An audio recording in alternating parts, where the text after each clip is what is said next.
everybody, time for a hobby update. And as you can see, I have a bunch of Dark Angels in front of me. I've actually finished up painting all my current Dark Angels models, so I don't have any more Dark Angels to paint. So I finished up the Devastator squad here, which was again a single grav cannon from the old version of 40K. It's now been converted to pair of las cannons. And if you see my battle reports, you see that I run 2 units of 3 because I got 4 las cannons from my other unit. Which, by the way, has the shoulder pads backwards. This is the other unit. See, the Dark Angels and Devastator icons are on the wrong shoulder pads. I might go these were one of the first green Dark Angels units I painted, so I didn't know any better. I might go back and fix that someday because they are under dull coat, so it'd be quite a bit of work to get those fixed. Anyway, so I finished up the las cannon Devastators. I finished up the Intercessors. Now these are the easy to build kits, where you get the 3 in a box for 15 bucks. But I went through the effort to cut off the shoulder pads and then put on the shoulder pads from the Dark Angels Primaris upgrade frame instead of using a decal. And then you get the same decal as the Tactical Squad because they are Battlefront or Battle Line units, as they call them. Sergeant, just 4 plain Intercessors. Intercessors are actually really good. I think they're far superior to Tactical Marines as far as, you know, just filling up slots. So basically for 5 points per model you get an extra wound, an extra 6 inches of range, and AP -1 on the weapon. So I think that's a pretty good deal myself. So I might end up with more Intercessors in the future, but for now these 5 work very well. And the last unit I finished up was the Vets with Plasma. They are magnetized weapons, of course, they can be anything. So this is what I decided to do with their shoulder pads. They should be red, but the white works for now. And it definitely makes them stand out as being Vets instead of Tactical Marines. And I went ahead and cut the pistol off the Sergeant, magnetized it so I can give him a combi plasma. So this might still be a unit I use in the future. In a drop pod, but we'll see how that works out. So yeah, that's the end of the Dark Angels painting for now. There's still 2 more things I want to get for my Dark Angels once I get to my tax refund. That's going to be a Dark Shroud, which is extremely hard to get a hold of. They've been out of stock from GW for a long time, and there is literally one on eBay that is a pro-painted one. So yeah, Dark Shroud is on the list. And then I want to get a unit of Hellblasters because Dark Angels Hellblasters are just absolutely absurd. But that's going to be another month away.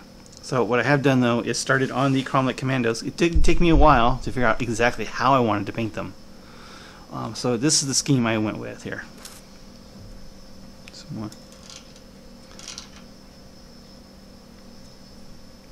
So the color on this is the same color I use on the basing. I decided to go that way just because they are Kommandos, they're supposed to be stealthy, right? So why not paint them the same color as my basing, which is the Mystery Desert, or however it's pronounced.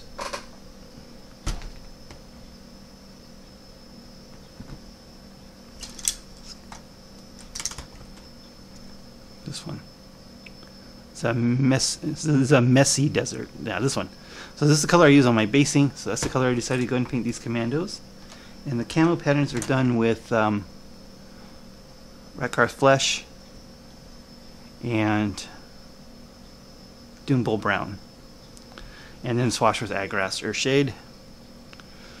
Get a few more highlights in with the desert color again where needed.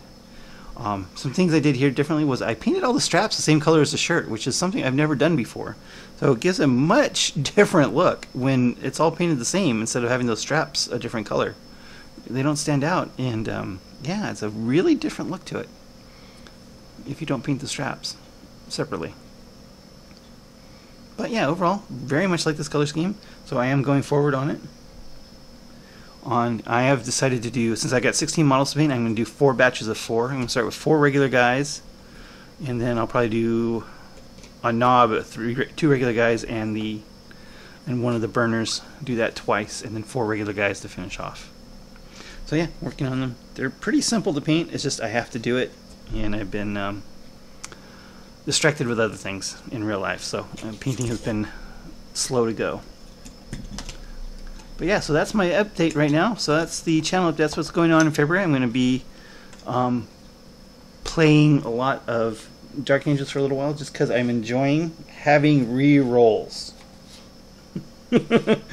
Sorry, but this is the way the cookie crumbles. But then as soon as I get the Kommandos done, then I'm going to go back to my commando list, or go to a commando list.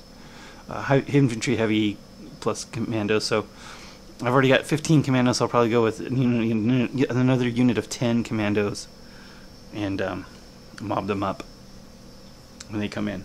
So that's where we're at. Dark Angels are done painted. I am still having a lot of fun playing the Dark Angels. As I said, weapons from the Dark Age and rerolls and all that stuff. It's fun to play. It's fun to play with. You can actually kill things and shooting.